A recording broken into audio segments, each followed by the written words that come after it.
sports like lacrosse, clubs like fencing. I hate to go there with the extracurriculars. And when we were constructing the budget... I do, too. I hate mentioning it. I know. When we were constructing the budget last year, a lot of people said, well, why don't you do this, Sean? Why don't you do that? And I just feel as though... I just hate going there with the... Oh, I would, too. My daughter she's 10. She's been playing soccer since she was 5. Right. So that would be very painful. Right. But then you get into that pay to play. I know. It's like, okay, baseball, not revenue generating unless you're in playoffs or whatever. But that money goes to the conference anyway. Right. But you do have sports like football, basketball, wrestling. Mm-hmm. Those are all revenue generating, and I don't know, if they're actually turning a profit, Well, they're revenue generating. Sometimes those revenues are used to get uniforms that we don't have in our budget anymore. Sometimes those revenues are used to help defray the costs of officials and those sorts of things. It's not like the NFL or the NBA. You know what I mean? No. So no, and I know but it covers the cost. It helps. Right. It helps. Yeah. So that's what I was wondering.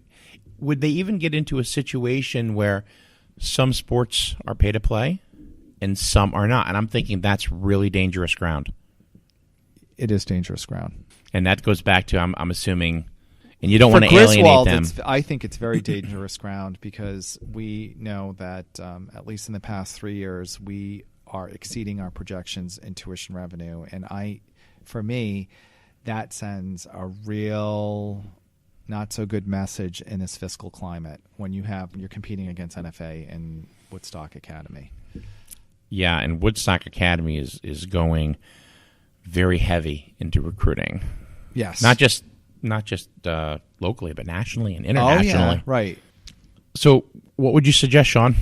What do you, if you could look into your Hogwarts mystical tub of information, what do you think is going to happen? Do you think that they're going to pass a budget? Do you think this is all going to go away like a bad dream, or what's the reality? I don't know. I think they need to get people and like Heather Summers in there because she is the chair of the education committee, public education and higher education, and she is a consensus builder, and they need to sort of rely on people that can pull this together. And I know that they're trying, but we're the only state in the United States that doesn't have a settled budget. I mean, who did I think at this point, 3 months ago, we would be here? Nope. I don't think anybody did. No. And I think that when we talked a month and a half ago, I don't even think we even thought that was no. I thought for sure it would be settled maybe mid-September and like they would get it together. But now this is dangerous.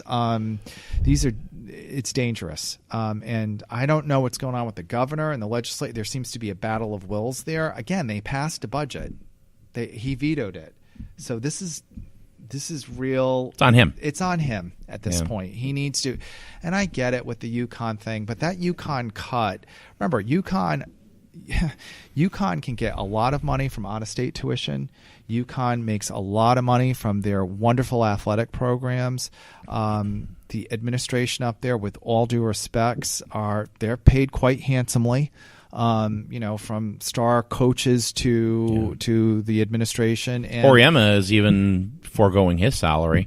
And when you can get sponsorships by Nike and other corporate beasts, I'd forego my salary if I could get something from Nike. Yeah. Trust me.